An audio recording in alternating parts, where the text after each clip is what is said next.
34세 직장인 김미선. 큰 키에 호감 가는 외모를 가진 그녀와 이 씨는 결혼을 약속했었습니다. 그런데 신혼집 장만에 대해서 그녀가 좀 무리한 제안을 하기 시작했다고 합니다. 이 씨 형편에는 부담스러운 제안이었지만 결국엔 승낙할 수밖에 없었다고 합니다. 지금 이 나이 먹고 뭐 결혼한다는데 그 정도 준비 안 해놨냐 뭐 이런 식으로 해서 자극을 좀 했죠. 1억 5천여만 원이 그녀에게 건네졌고 얼마쯤 후부터 그녀와 좀처럼 연락이 되지 않기 시작했습니다. 불길한 예감이 찾아왔습니다. 그런데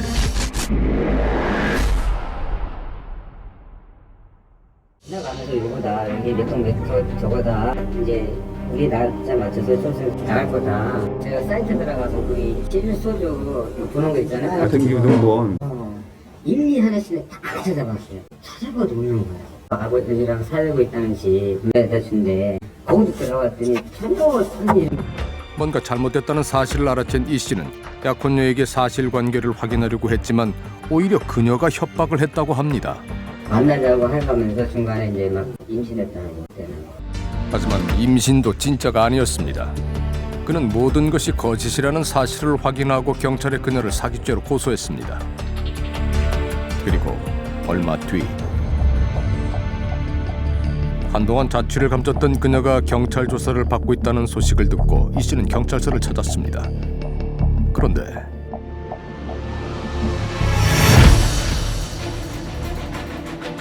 이건 아니다. 이건 아니다.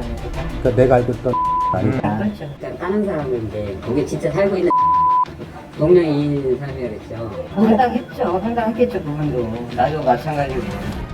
이 씨의 연인이었던 김미선은 이름부터 나이, 주소까지 얼굴 외에는 모든 것이 가짜였던 겁니다. 사라진 약혼녀의 진짜 이름은 뭘까? 이 씨는 그녀에게 돈을 보낼 때 사용한 은행 계좌의 이름이 떠올랐습니다. 그래서 자기 명의로 이렇게 못 쓴다고 그랬었던 것 같아요. 궁금을 했는데 그 계좌로 많이 들어갔어요. 그렇다면 이 씨를 속이고 사라진 약혼녀의 진짜 이름은 김미선이 아니라 박은지였던 건 아닐까? 우리는 박은지라는 여성을 찾아 추적에 나섰습니다. 그런데 취재 도중 박은지를 고소한 남자가 또 있다는 사실을 확인할 수 있었습니다. 그러더라고요. 76년생이라고 그랬어요. 회사원인 한 씨 역시 술자리에서 그녀를 우연히 만났다고 했습니다. 몇 차례 만남이 이어지자 그녀는 무리한 부탁을 했다고 합니다. 이것저것 힘드니까 뭐 가정에 뭐 어쩌고저쩌고 빌려달라고 해서 그래 제가 안 빌려줬죠. 부탁을 거절하자 그녀는 갑자기 돌변했습니다. 회사에다가 제가 과학 피고 있다고 제보를 한다고 협박을 했었죠. 그것도 있고 뭐 내가 뭐 회사 비밀을 누출을 한다. 그녀는 자신을 협박한 박은지에 대해 한 가지 기억나는 게 있다고 했습니다. 주인공과의 포항에가 돼 있었던 거 제가 본 것 같아요. 우리는 수소문 끝에 박은지 씨의 집을 찾을 수 있었습니다. 안녕하세요. 혹시 저기 그 라고 사시나요? 딸인데 와요. 그럼 모르세요. 혹시 이분이 따님이 맞아요? 아니다. 따님 얼굴이 아니에요? 아니. 아니. 얘 사진아 뭐자. 아니다. 완전 틀린데? 완전 틀리지 뭐 몇 달로 뭐. 가족 사진 속의 딸 박은지의 모습은 우리가 찾는 그 여자와 달랐습니다. 몇 시간 지나지 않아 한 통의 전화가 걸려왔습니다. 여보세요? 네. 네요. 뭐 때문에 그러시는 거예요? 박 씨는 우리가 자신을 찾은 이유를 이미 알고 있었습니다. 그리고 자신 또한 피해자라고 했습니다. 일요일에 잡혀갔을 때 밤 10시예요. 집에 있었죠? 띵동 누르길래 누구세요? 이랬더니 경찰이래요. 경찰들이 맞네 막 이래요. 맞네 막 이래요. 피해자 이 씨도 박은지가 잡혔다는 소식에 또다시 경찰서로 달려온 겁니다. 그런데 저랑 결혼하기로 했어요. 그래서 저 맞아요? 이랬더니 아니래요. 그러니까 나도 뭘 처음 봤는데. 서로가 처음 본 거래? 처음 봤죠.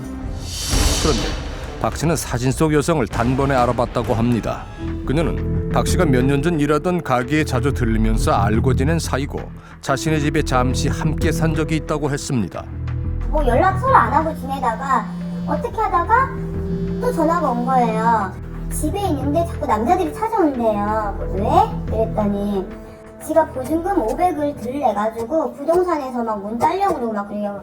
언니 나 무서워 죽겠대요. 그래서 지가 지금 찔찔방에 와 있다 그러는 거예요. 오라 그랬죠. 그래서 저희들이 이제 같이 있게 된 거예요. 그렇게 친분이 쌓일 무렵 그녀는 박 씨에게 눈물 어린 부탁을 했다고 합니다. 지금 화장품 사고 엄청 크게 했는데 망했대요. 그래서 시댁에서 쫓겨났다 그러더라고요. 그러면서 울면서 애들한테 학원비를 보내고 싶대요. 근데 자기는 신용이 안 돼서 통장을 못 만든대요. 그래서 제가 통장을 만들어줬어요, 제 명의로. 가짜 박은지의 기막힌 배신은 그뿐만이 아니었습니다. 가는 은행마다 자꾸 제 통장이 만들어져 있었죠. 얘도 있고, 얘도 있고, 그리고 핸드폰도 지금 제 명의로 썼었잖아요. 제 이름으로 병원도 다녔어요. 그렇다면 박 씨가 알고 있던 최수진이라는 이름은 그녀의 진짜 이름이었던 걸까? 너무 억울해서 걔를 친 걸렸어요.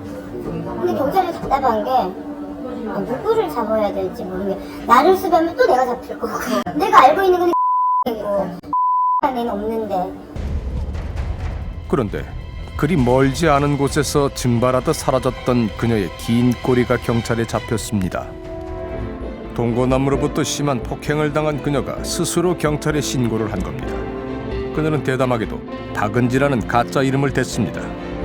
그리고 그 순간 덜미를 잡힌 겁니다. 피해 여부 확인하기 위해서 신분 조회를 해보니까 사기로 지명수배가 돼 있으니까 이 사람이 맞느냐 제대로 얘기해라. 말도 더듬더듬 거리고 이상하다 생각해가지고 재차 그거에 대해서 추궁하니까 자신은 자기가 다 지문하게 보니까 그 본인으로 확인이 돼가지고 희대의 사기 행각을 벌여온 그녀의 진짜 이름은 정서희였습니다.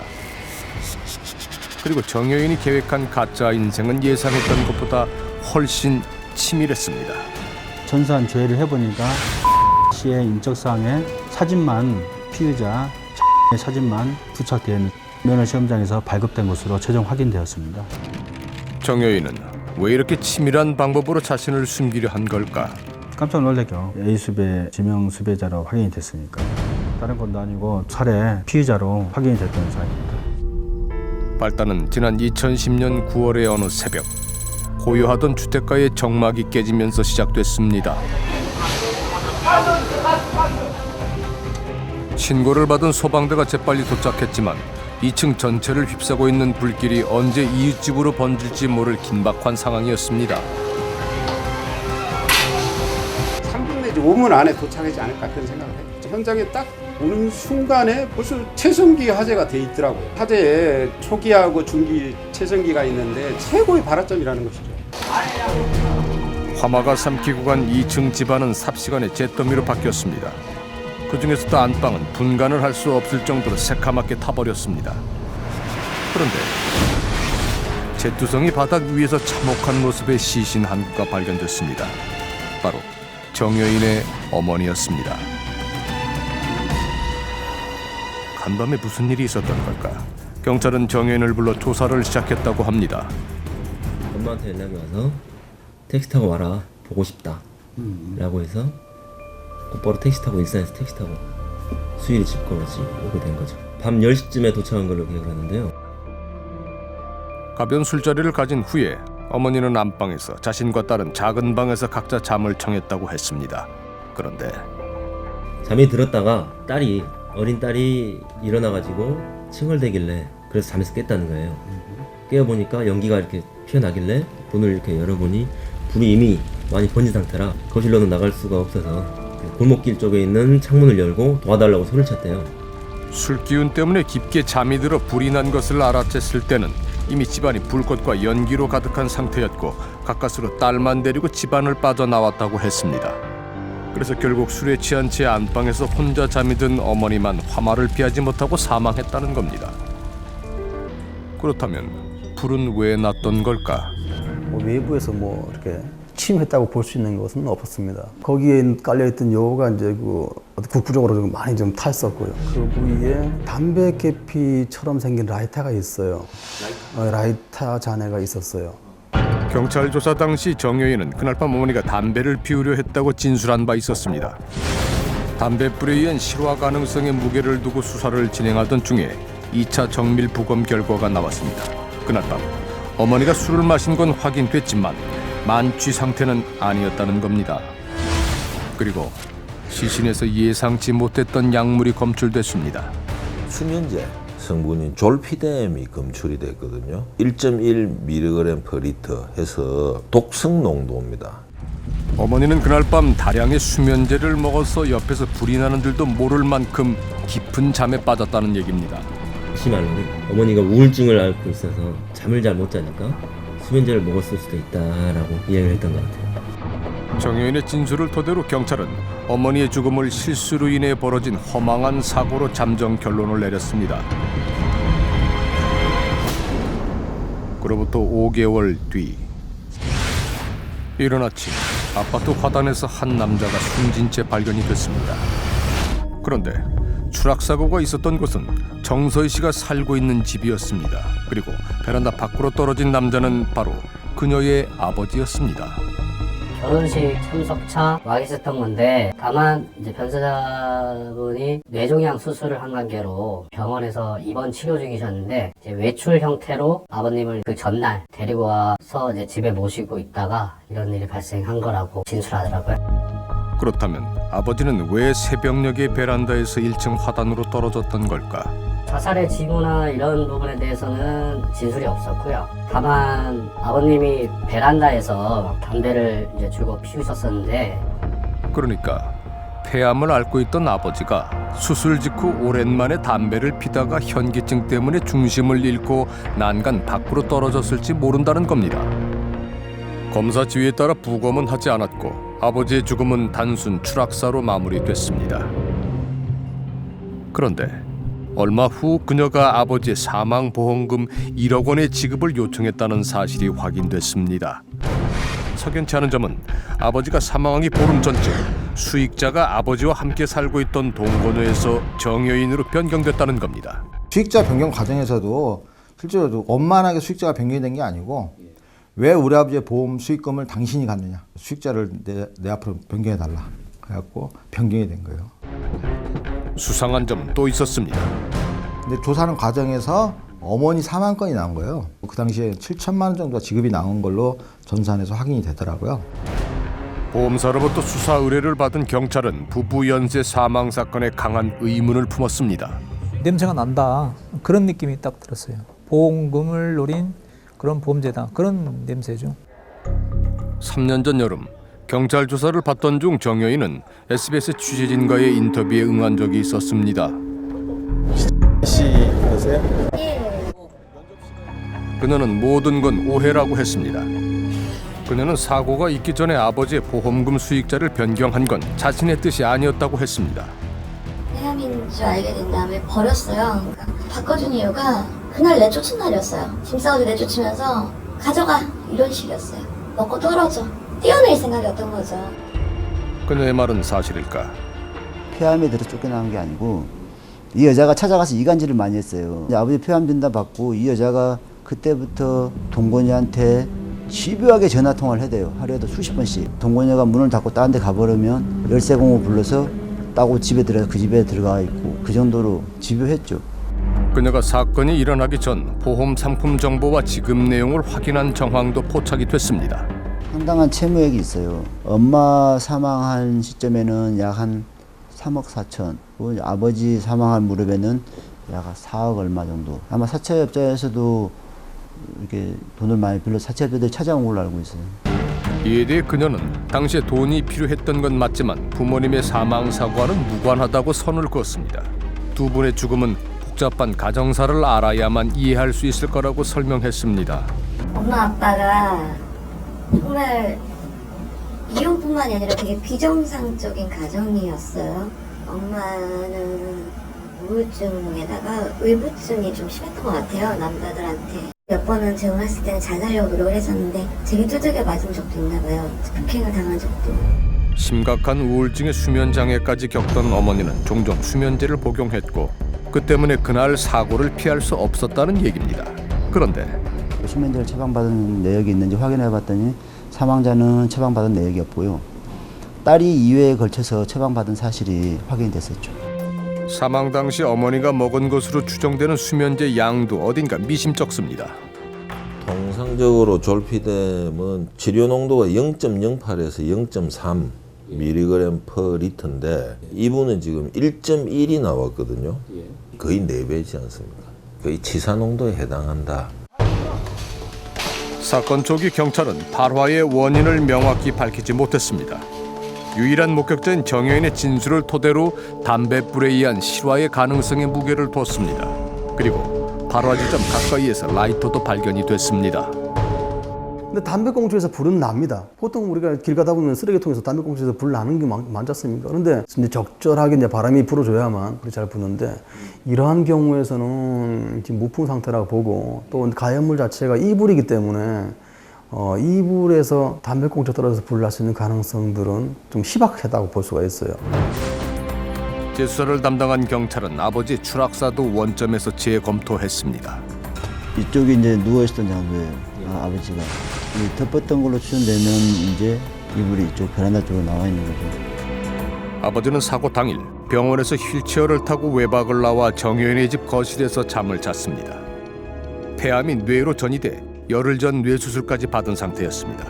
정여인의 진술과 초기 수사 결과대로라면 아버지는 새벽에 혼자 일어나 베란다로 향한 겁니다. 당시 아버지의 몸 상태는 어떤 정도였을까? 우리는 아버지의 주치의를 만나보기로 했습니다. 그 역시 추락사는 이해할 수 없다고 했습니다. 그때 그 외출을 이제 허락을 안 해줬었거든요. 혼자서 이렇게 걸을 수가 없는 상태였던 거 같아요. 그러니까 부축이라든지 아니면 휠체어 정도 타고 이제 겨우 이제 이동하실 수 있는 정도. 경찰 조사 결과 그녀는 남편부터 시어머니, 동생들, 친지들에게까지 총 4억 5천여만 원을 가로챈 것으로 확인이 됐습니다. 가능한 한 모든 가족을 자신의 목적을 위해서 이용한 셈입니다. 심리분석 전문가들은 정여인의 범행 방식이 그녀의 가족사와 깊은 연관이 있을 것이라고 추정합니다. 블랙 위도우라고 하는 이제 타입, 뭐 주변 사람들과 아주 깊은 신뢰관계를 이용을 해가지고 결국은 자신을 믿게 만든 다음에 그것을 이용을 해서 그 관계를 이용해서 결국은 금전적인 소득을 올리는 그런 형태의 지금 범죄를 이어나가는 것으로 보여요. 그리고 부모와 그들의 안타까운 죽음을 그녀가 어떻게 설명하는지에 주목할 필요가 있다고 했습니다. 본인의 부모를 지칭하고 묘사하는 부분에 있어서 우울증, 알코올 의존증, 한량이라든지 바람을 많이 폈다든지 폄하하는 표현 이러한 것들을 반복적으로 사용하고 있거든요. 그리고 부모님의 어떤 사망을 묘사하는 데 있어서 계속적으로 소설이라든지 픽션 같다든지 비극 영화 같다라든지 이러한 식의 표현을 본인이 반복적으로 쓰고 있거든요. 혹시 이것이 본인이 갖고 있는 어떤 죄책감이라든지 여기에서 이러한 어떤 거리두기에 대한 그 필요를 느낀 것은 아닌지 이러한 생각이 듭니다. 그녀가 여전히 지명수배 중인 상황도 걱정스럽다고 강조했습니다. 앞으로 이분이 하는 모든 행동이 사실은 그 합법적인 행동이 아닐 뿐더러 지금 이렇게 여러 번의 사기 행각을 벌이고 여러 번의 신분 도용을 하고 나서도 잠적한 상태로 더 이상 정말 얼마나 더 무서운 범죄를 저지를까. 눈에 띄는 폭력 범죄를 저지르는 우리가 흔히 생각하는 전형적인 범죄자보다 훨씬 더 위험한 사람이다. 이렇게 생각이 됩니다. 경찰은 그녀가 도피 1년 만에 체포된 직후 또다시 잠적할 것이 걱정이 돼 검찰에 구속영장을 신청했지만 3차례 모두 기각됐습니다. 정여인은 지금 어디에 있는 걸까? 경찰 조사를 피해 2번째 잠적한 이후 그녀를 만난 적이 있다는 남자는 우리에게 그녀에 대한 독특한 기억 하나를 들려줬습니다. 돈을 먹는 사람들 그것만 눈에 보면 환장을 하는 그런 스타일. 그리고 그는 언젠가 그녀로부터 섬뜩한 얘기를 들은 적이 있다고 했습니다.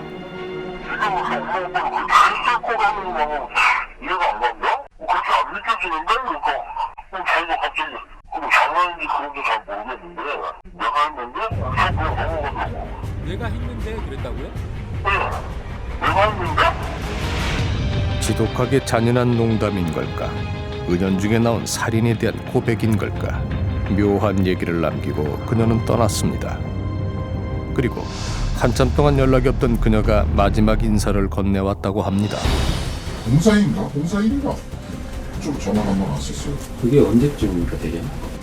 그게 한 1년 전이에요. 이제 지가 나한테 그러더라고. 도망갈 거라고. 도망가야겠다. 힘들다.